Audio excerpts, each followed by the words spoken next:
Hi friends, இன்னைக்கு நம்ம சேனல்ல டேஸ்டியான தோசை கடாய் சிக்கன் வறுவல் எப்படி செய்யலாம்னு பார்க்கலாம். வாங்க வீடியோக்குள்ள போகலாம். ஃபர்ஸ்ட் ஒரு கடாயில 3 ஸ்பூன் எண்ணெய் சேர்த்துக்கலாம்.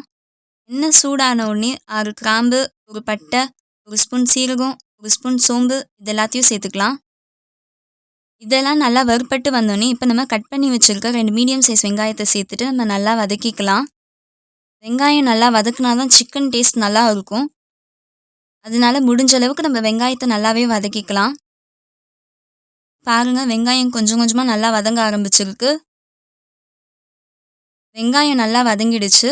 இப்போ நம்ம 2 ஸ்பூன் இஞ்சி பூண்டு பேஸ்ட் சேர்த்துட்டு அதோட பச்சை வாசனை போகிற வரைக்கும் நம்ம நல்லா வதக்கிக்கலாம். இஞ்சி பூண்டு பேஸ்ட் சேர்க்கறதுனால சிக்கனோட ஃப்ளேவர் நல்லா இருக்கும். அதனால நம்ம முடிஞ்ச அளவுக்கு இஞ்சி பூண்டு பேஸ்ட் சேர்க்குற மாதிரி பார்த்துக்கலாம். இஞ்சி பூண்டோட பச்சை வாசனை போனோடனே 2 மீடியம் சைஸ் தக்காளியை சேர்த்துட்டு அதையும் நம்ம நல்லா வதக்கிக்கலாம். தக்காளி வதக்கிட்டே இருக்கும்போது இதுக்கு தேவையான அளவு நம்ம உப்பையும் சேர்த்துக்கலாம். உப்பு சேர்த்துட்டு அப்புறம் தக்காளியோட தோல் நல்லா சுருங்கி வரும். அந்த அளவுக்கு நம்ம நல்லா வதக்கிக்கலாம். பாருங்க, இந்த அளவுக்கு தக்காளியோட தோல் நல்லா சுருங்கி வந்திருக்கு. தக்காளி நல்லா வெந்துருச்சு. இப்போ நம்ம தேவையான மசாலாலாம் சேர்க்கலாம். 3 ஸ்பூன் மிளகாத்தூள், 1/2 ஸ்பூன் கரம் மசாலா, 1 ஸ்பூன் மல்லித்தூள் இது எல்லாத்தையும் சேர்த்துட்டு நம்ம நல்லா மிக்ஸ் பண்ணிக்கலாம்.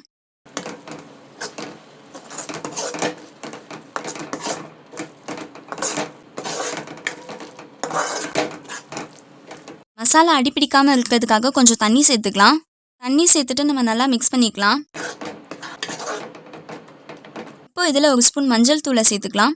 மஞ்சள் தூள் சேர்த்துட்டு நம்ம நல்லா மிக்ஸ் பண்ணிக்கலாம். மசாலாவோட பச்சை வாசனை போகிற வரைக்கும் நம்ம நல்லா வதக்கிக்கலாம். பாருங்க, இப்போ மசாலாவோட பச்சை வாசனைலாம் போயிடுச்சு. இப்போ இதை நம்ம லேசாக கொதிக்க விடலாம். பாருங்க, நல்லா கொதிக்க ஆரம்பிச்சிருக்கு. இந்த நேரத்தில் நம்ம கழுவி வச்சிருந்த 1/2 கிலோ சிக்கனை சேர்த்துக்கலாம்.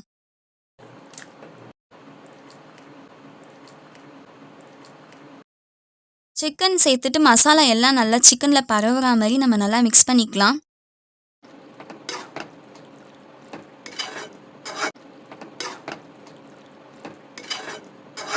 பாருங்க, மசாலா எல்லாம் சிக்கனில் மிக்ஸ் ஆயிடுச்சு. இப்போது நம்ம சிக்கன் வேகிறதுக்கு தேவையான அளவு கொஞ்சோண்டு தண்ணி சேர்த்துக்கலாம்.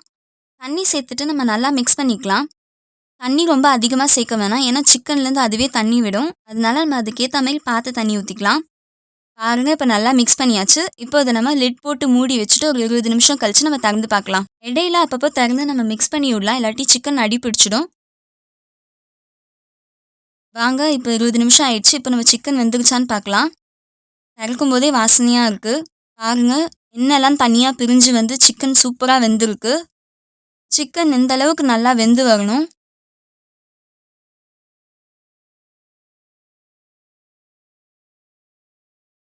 இப்போ நம்ம ஸ்டவ் ஆஃப் பண்ணிவிட்டு இதை சூடாற விடலாம். இப்போ ஒரு தோசைக்கல்ல 2 ஸ்பூன் எண்ணெய் சேர்த்துக்கலாம்.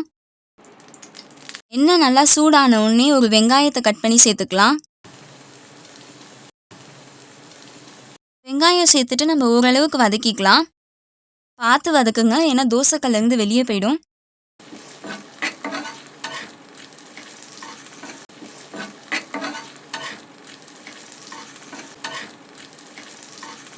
பாருங்க, வெங்காயம் இந்த அளவுக்கு நல்லா வதங்கி வந்தோடனே நம்ம கொஞ்சோண்டு உப்பு சேர்த்துக்கலாம். அது கூடவே 1/2 ஸ்பூன் வெறும் மிளகாத்தூள் சேர்த்துக்கலாம்.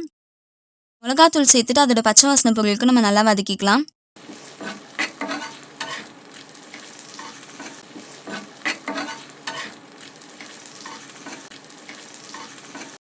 பாருங்க, மிளகாத்தூளோட பச்சை வாசனை போயிடுச்சு. இப்போ நம்ம செஞ்சு வச்சிருக்க சிக்கன்லேருந்து போன்லெஸ் சிக்கன் பீசஸ்லாம் எடுத்து இதில் சேர்த்துக்கலாம். சிக்கன் சேர்த்துட்டு அப்புறம் நம்ம நல்லா ஃப்ரை பண்ணிக்கலாம்.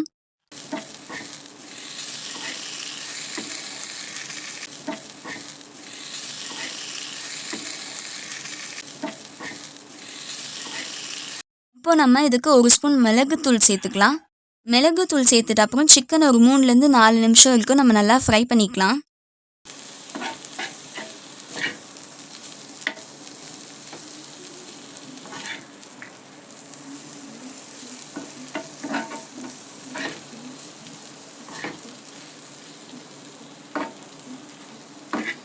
பாருங்க, சிக்கன் நல்லா ஃப்ரை ஆகி வந்திருக்கு. சூப்பராக இருக்குது பார்க்கவே. இப்போ நம்ம ஸ்டவ் ஆஃப் பண்ணிவிட்டு கொத்தமல்லி சேர்த்துக்கலாம் கொஞ்சோண்டு. அவ்வளோதான், டேஸ்டியான தோசை கடாய் சிக்கன் வறுவல் ரெடி ஆயிடுச்சு. இதை நம்ம சுட சுட சாப்பாட்டில் கறி குழம்பு ஊற்றிட்டு அதுக்கு தொட்டுக்க வச்சு சாப்பிட்டா ரொம்ப நல்லா இருக்கும்.